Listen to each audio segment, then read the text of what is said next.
देखो, बहुत बार इस चैनल पे मैंने ये वाली चीज शेयर करी है कि कितने ज्यादा वियर्ड रीजंस की वजह से डब्ल्यूडब्ल्यूई का कोई कहीं पे केस डाल देता है। एक मैंने शॉर्ट्स में बताया था कि एक बंदा शो अटेंड करने आया था और पायरो पता नहीं उसके ऊपर गिर गए थे, तो पता नहीं उसकी किसी टांग में भी चोट लगी हुई थी, तो उसके बदले भी पैसे चाह रहा था। जबकि उसका मेन जो पहले मुद्दा उठाया था उसने होता कि मेरे कान में कुछ प्रॉब्लम हो गई है। तो ऐसे करके डब्ल्यूडब्ल्यूई अजीबो गरीब लमझेड़ में पड़ती रहती है। लेकिन अब किसी एक बंदे ने जॉन सीना के थीम सॉन्ग के लिए डब्ल्यूडब्ल्यूई को सू किया है, और यहाँ पे ये बताया गया कि 1974 में कुछ तो एक उस म्यूजिक का एलिमेंट था जो यूज किया गया है जॉन सीना के म्यूजिक में।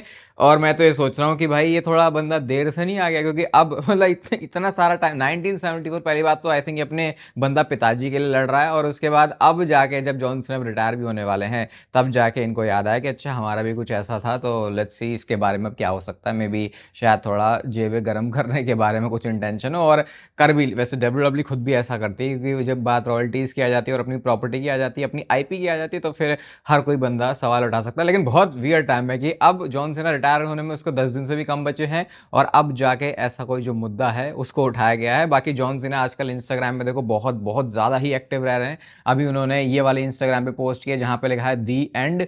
आई थिंक ज़्यादा मुझे इसको एक्सप्लेन करने की ज़रूरत तो है नहीं, क्योंकि पता है कि बस अब जॉन सीना कुछ ही दिनों में रिटायर होने वाले हैं। और वेलकम है आपका वॉइस ऑफ रेसलिंग के एपिसोड नंबर 795 में। और सबसे पहले कंफ्यूजन क्लियर कर देता हूं, पता नहीं कहां से मैं देख रहा था कि बहुत ज़्यादा ये बातें सामने आ रही हैं कि जॉन सीना ये जो अपना एसएनएमई होने वाला है इस वाले शो को किक ऑफ करेंगे, इसको ओपन करेंगे, उनका मैच होगा, बस उसके बाद जॉन सीना की हो जाएगी वहां से छुट्टी, और जो बचा हुआ सैटरडे नाइट्स मेन इवेंट होगा वहां पे एनएक्सटी और मेन रोस्टर के एग्जीबिशन मैचेस होंगे। जैसा मैं आपको पहले बता चुका हूं कि ट्रिपल एच का ओरिजिनल आइडिया था कि एक पूरा डेडिकेटेड शो देंगे जॉन सीना को, लेकिन जॉन सीना ने बोला भाई कि अगर मेरा लास्ट शो है तो क्यों ना उस वाले शो पर फीचर किया जाए उन टैलेंट्स को जो कि डब्ल्यूडब्ल्यूई के पॉसिबल फ्यूचर टैलेंट्स बन सकते हैं। तो फिर ऐसा करके फिर लगा भी शायद ऐसा हो सकता है। लेकिन अभी जो रिसेंटली इंटरव्यू में आए हैं जिमी किमेल, इनका अगर मैं नाम सही से ले पा रहा हूँ, तो इन्होंने इस वाले शो पे आके उन्होंने ये बताया कि ये मेरा आखिरी मैच आखिरी शो होने वाला है और मैं शो को मेन इवेंट भी करने वाला हूँ। ये चीज़ जॉन सीना ने यहाँ पर बोली है। अब अगर इसमें कोई चेंज हो जाए तो समझ लेना, मतलब अगर जॉन सीना ने मेन इवेंट नहीं किया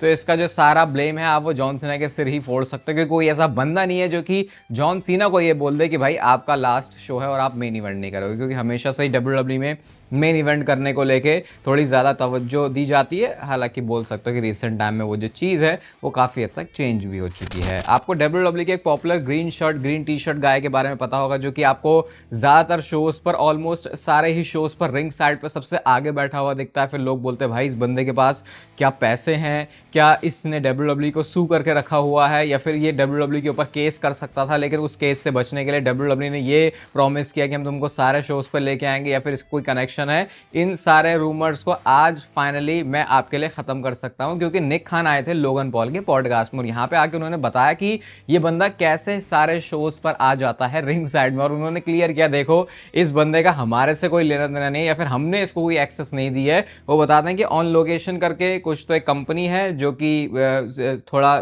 इनसे रिलेटेड है, डब्ल्यूडब्ल्यू टीके वाली कंपनी से सिस्टर कंपनी करके वो बोलते हैं, और कहते हैं कि ऑन लोकेशन ये जो सर्विसेज देती है वो यही है कि ये वीआईपी एक्सेस आपको देती है, हॉस्पिटैलिटी अगर आपको किसी भी इवेंट की चाहिए तो फिर ये अलग से बंदा प्रीमियम पे करता है, और उसके बाद ही ये सारे रिंग साइड वाले जो सीट्स हैं उस पर आ पाता है। तो यानी कि इसके लिए सिर्फ एक चीज़ ज़रूरी है, और वो है आपकी जेब में मोटा पैसा होना। इसका सिंपल सा ये आंसर था। बाकी इस वाले शो पर, और इस वाले शो पर तो नहीं, निक खान का एक और इंटरव्यू था जहाँ पर उन्होंने ब्रॉक लेसनर के बारे में बात करी, और कहते हैं ही इज अ जेम। मतलब निक खान तो भाई बिल्कुल, जैसे ब्रॉक लेसनर के बारे में बोलने से मैंने देखा है कि ट्रिपल एच फिर भी हेजिटेट करते हैं, लेकिन निक खान बिल्कुल भी नहीं करते। उन्होंने सीधा बोला भाई क्या जेम बंदा है, और इसके साथ ब्रॉक लेसनर के साथ बैक स्टेज काम करना भी बहुत ज़्यादा आसान है। तो हम तो बहुत ज़्यादा ऑनर्ड फील करते हैं कि हम ब्रॉक लेसनर को वापस लेके आ पाए। तो इसके बाद जो एंटी ब्रॉक लेसनर है उनकी बहुत ज़्यादा जल गई थी कमेंट सेक्शन में, ये चीज़ मैंने वहाँ पे जाके देखी थी। वैसे बोल सकते हैं कि वॉर गेम्स के बाद फिर भी अब लोगों ने थोड़ा डिफरेंट ट्रीट करना शुरू कर दिया ब्रॉक लेसनर को, और मुझे समझ में नहीं आया कि अगर आपका ओपिनियन ऐसे था तो ठीक है, सिर्फ एक शो में अच्छी परफॉर्मेंस डिलीवर करने से वो कैसे चेंज हो सकता है। चलो वैसे अंदर से चेंज आया तो वो बात अलग है, लेकिन एक शो देखने से फिर वो ओपिनियन ही चेंज हो गया, मतलब फिर तो फर्स्ट प्लेस पे आपका पहला ओपिनियन भी क्या ही मैटर करता था। देखो रिसेंटली हम ये बात तो कर ही रहे हैं कि WWE का जो प्रोडक्ट है वो उतना अब सही फील नहीं हो रहा है। मेंबरशिप कंटेंट में मैंने ट्रिपल एच और विंस मैकमैन के ऊपर एक वीडियो भी बनाई जिसमें मैंने एक नेम पिक किया था। अगर आपने वो वीडियो देखी होगी तो आपको और ज़्यादा चीज़ें बेटर समझ में आ रही होंगी और पता होंगी। लेकिन अब शायद इसका स्टैट भी थोड़ा थोड़ा हमको बता रहा है कि येस, जो WWE के टिकट अटेंडेंस है शायद क्या बता ही रहा है। डेटा कभी झूठ नहीं बोलता, अगर उस डेटा को मैनिपुलेट ना किया जाए। तो यहाँ पे आप देख सकते हो रॉ का तो जो Q4 है, Q4 से मतलब कि लास्ट के जो 3 महीने होते हैं, वहाँ पे अगर आप देखोगे तो फिर भी जो टिकट का डिस्ट्रीब्यूशन है वो अच्छा है। मंडे नाइट रॉ के लिए काफ़ी अच्छा हुआ है और इसमें आई थिंक जॉन सीना का एक बड़ा रोल हम कह सकते हैं। लेकिन वहीं आप स्मैकडाउन की हालत देखो भाई, क्लियर आपको नजर आ रहा है कि जो Q4 है वो कितना ज़्यादा नीचे आ चुका है। ये आपने पिछले 2023 से जो डेटा है उसमें कभी भी इतना नीचे नहीं आया स्मैकडाउन, इतनी हालत इनकी ख़राब नहीं हुई है। और पता नहीं इनके भेजों में, मतलब मेरी अगर कोई कंपनी होती, मेरे दो बड़े जो मेन रोस्टर वाले फ्लैगशिप शोज हैं उसमें से एक शो की ऐसी हालत है तो मैं हाथ पैर कैसे नहीं मार रहा होता। मेरे को तो ये बात समझ में नहीं आती। और यहाँ पे ये $1 बिलियन कंपनी की बात हो रही है, तो पता नहीं इस चीज़ को कब तक या कैसे फिक्स करने वाले हैं। बट बहुत हद तक लोग जो बात बोल रहे हैं कि अनरियल आने की वजह से WWE के बिजनेस को बहुत ज़्यादा नुकसान हुआ है। तो गेस व्हाट, आपके लिए जो अगला एपिसोड है, जो अगली सीरीज है वो इसके लिए तैयार हो चुकी है, अगला सीजन तैयार हो चुका है। यहाँ पे पता ये चला है बॉडी स्लैम नेट की तरफ से कि अगला अनरियल का एपिसोड आने वाला है, जो मैंने आपको पहले बताया था कि नेक्स्ट ईयर के स्टार्टिंग में पॉसिबली आएगा। और इसका कंटेंट भी एग्जैक्टली क्या होगा वो कंफर्म हो चुका है, जो कि है R-Truth का WWE से निकाला जाना और उसके बाद वापस आना। और उसके बाद साथ में जो सेथ रॉलिंस का कैश इन हुआ था, जहां पे इतने टाइम तक उन्होंने अपनी इंजरी को नकली दिखाया था। तो मतलब WWE भी थोड़ा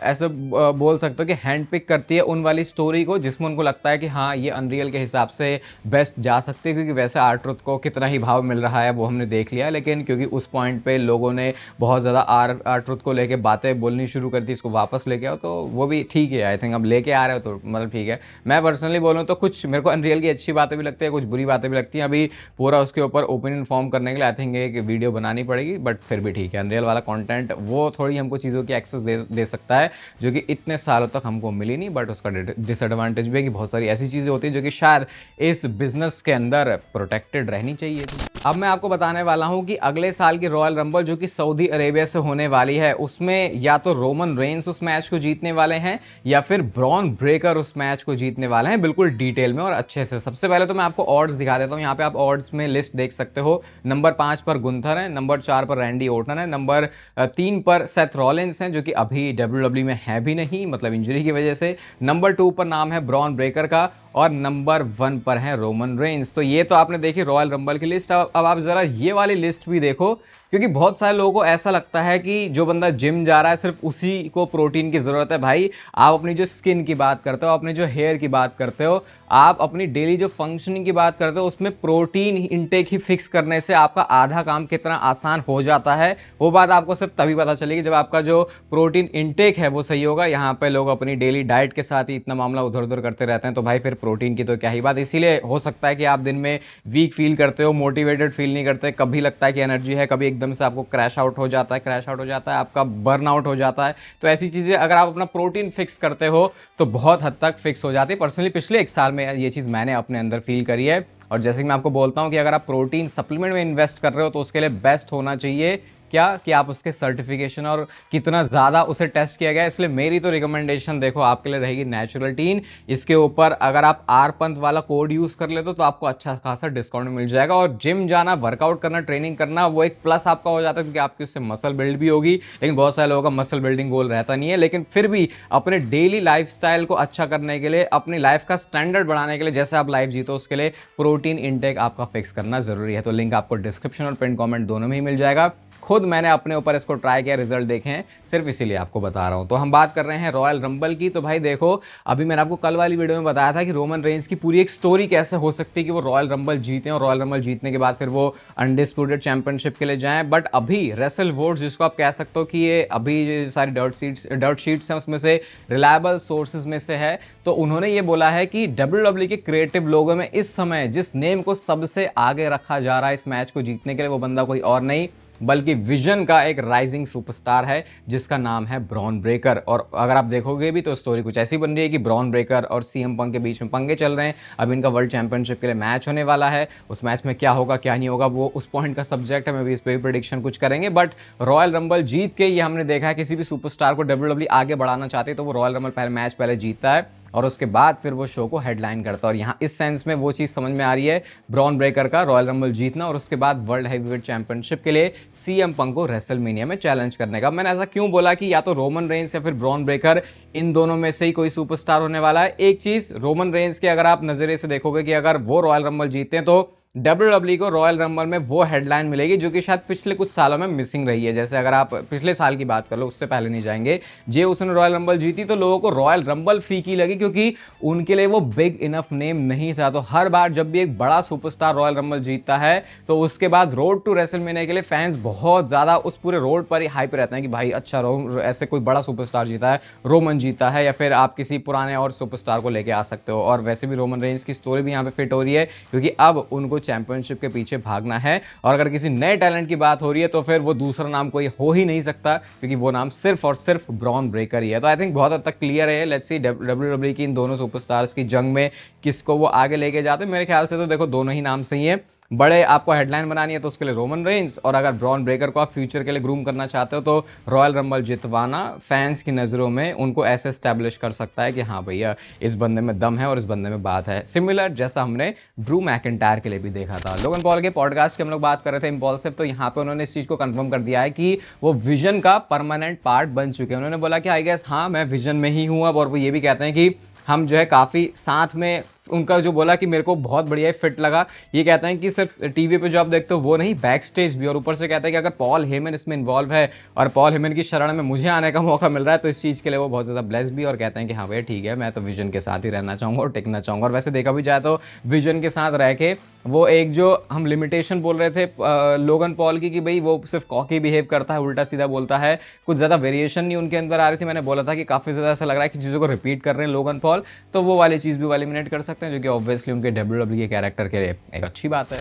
सर्वाइवर सीरीज वॉर गेम्स में हमने बहुत सारे बड़े बड़े सुपरस्टार्स देखे including Roman Reigns and Brock Lesnar, लेकिन अब सवाल ये है कि भाई ये दोनों बंदे, ये दोनों जो प्रीमियम आदमी हैं वो अपनी अगली मुंह दिखाई कब करने वाले हैं। तो देखो डब्ल्यूडब्ल्यू का अगला शो होने वाला है रॉयल रंबल, जो कि सऊदी अरेबिया से होगा, और ऐसा हो ही नहीं सकता कि डब्ल्यूडब्ल्यू अपने सारे बड़े टैलेंट्स को एक सऊदी अरेबिया के डब्ल्यूडब्ल्यू शो में फीचर ना करे। तो ये चीज़ तो क्लियर है कि रोमन रेंस वहां पर होने वाले हैं, ब्रॉक लेसनर वहां पर होने वाले हैं, लेकिन उससे पहले किस वाले शो पर रोमन रेंस और ब्रॉक लेसनर अपीयर होंगे। तो देखो फिलहाल के लिए डब्ल्यूडब्ल्यू ने किसी भी डेट पर दोनों ही सुपरस्टार को एडवर्टाइज नहीं किया है, लेकिन एक जो डेट है जिसको डब्ल्यूडब्ल्यू ऑब्वियसली एक बड़ा शो बनाना चाहती है वो है 5 जनवरी का मंडे नाइट रॉ का एपिसोड, जो कि कंप्लीट करेगा नेटफ्लिक्स के ऊपर मंडे नाइट रॉ के पूरे 1 साल को, जो कि एनिवर्सरी वाला एपिसोड होगा, जहां के लिए इन्होंने ऑलरेडी सीएम पंक और ब्रॉन ब्रेकर का वर्ल्ड चैंपियनशिप का मैच एडवर्टाइज कर दिया। तो काफी हाई चांसेस हैं कि उस वाले शो पर ये दोनों सुपरस्टार्स फीचर होंगे। मे भी हो सकता है कि उस शो से पहले उस शो पर हाइप बनाने के लिए रोमन रेंस और ब्रॉक लेसनर दोनों आपको पहले भी दिख जाए,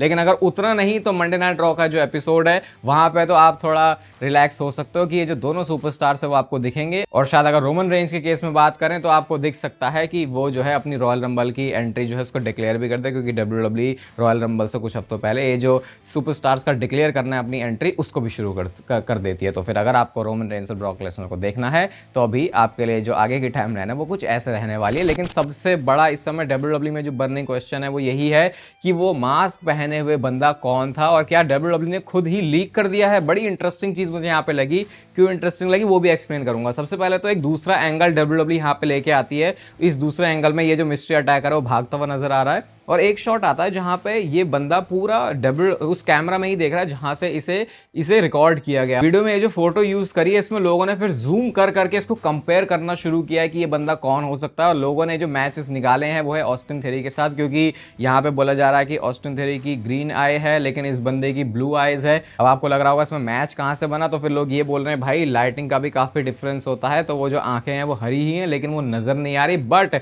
इससे भी इंटरेस्टिंग चीज जो डब्ल्यूडब्ल्यू ने करी, उन्होंने पूरी लिस्ट निकाल दी कि वो बंदा कौन हो सकता है पॉसिबली जो कि इस मास्क के अंदर था। और यहां पे आप ये पूरी लिस्ट देख सकते हो जहां पे ये शुरू होती है मोस्ट लाइकली से लीस्ट लाइकली तक, और शुरुआत में ही जो उन्होंने नेम डाला है वो रैंडी ऑर्टन का। अबे क्या बोलूं, मुझे समझ नहीं आ रहा। तुम रैंडी ऑर्टन को शोज पे फीचर नहीं करता, यहाँ पे तुमने सबसे पहले रख दिया कि हाँ भैया लोग इसके बारे में फिर और ज्यादा कॉन्वर्सेशन करेंगे कि भैया कौन हो सकता है। इधर इन्होंने डाल दिया रैंडी ऑर्टन को। अभी इन्हें पता है कि रैंडी ऑर्टन हाँ भैया एक ऐसा नेम है जिसको सुन के लोग एक्साइटेड होंगे, तो डाल दिया इन्होंने। दूसरे नंबर पर फिर जो नाम है वो ऑस्टिन थेरी का है। इनको भी समझ में आ गया कि शायद भैया इसी के बारे में शायद सबसे ज्यादा बातें हो रही है। फिर आप पूरी लिस्ट देख सकते हो, सेथ रॉलिंस का भी यहाँ पे नेम है, जॉन सीना को भी यहाँ पे इन्होंने डाल दिया है, एलन नाइट है, बेकी लिंच भी है यहाँ पे, सैमी ज़ेन और फिर एजे स्टाइल्स। तो डब्ल्यूडब्ल्यूई ऐसा करके फैंस को खुद ऐसा कॉन्वर्सेशन स्टार्ट करने पे मजबूर कर रही है। और जो निहायत ही घटिया तरीके से इन्होंने बिना किसी शर्म के रैंडी ऑर्टन को डाला लिस्ट में, मैंने जब देखा भाई मेरा बहुत ज़्यादा दिमाग घूमा था। अभी तो ज़्यादा रिएक्ट भी नहीं कर रहा है इसके ऊपर, क्योंकि पता चल गया है कि इन्होंने रैंडी ऑर्टन को डाला। लेकिन ये करके डब्ल्यूडब्ल्यूई भी टीज कर रही है। और ऑस्टिन थेरी को जिस तरीके से नंबर 2 पर रखा है, ये डब्ल्यूडब्ल्यूई वाले के दिमाग ऐसे भी खराब है कि अगर उनको ये लगा ना कि सब लोगों ने गेस कर लिया है, प्रिडिक्ट कर लिया कि ऑस्टिन थ्योरी है, चलो कुछ और ही कर देते हैं, तो ऐसे मस्ती मजाक करते रहते हैं डब्ल्यूडब्ल्यूई की स्टोरी लाइन के साथ। बाकी आप अपनी बॉडी के साथ मस्ती मजाक ज़्यादा मत करो। नेचुरल टीन का लिंक आपको डिस्क्रिप्शन और पिन कमेंट दोनों में मिल जाएगा। आर पंत वाला कोड यूज करोगे तो आपको एक प्यारा सा डिस्काउंट मिल जाएगा इसके ऊपर। इस वीडियो को यहाँ तक देख रहे हो तो इसे लाइक कर देना, चैनल को सब्सक्राइब कर दो ऐसे और मस्त डब्ल्यूडब्ल्यूई से रिलेटेड कंटेंट के लिए। बाकी तब तक फिर लेते रहो जिंदगी के मजे।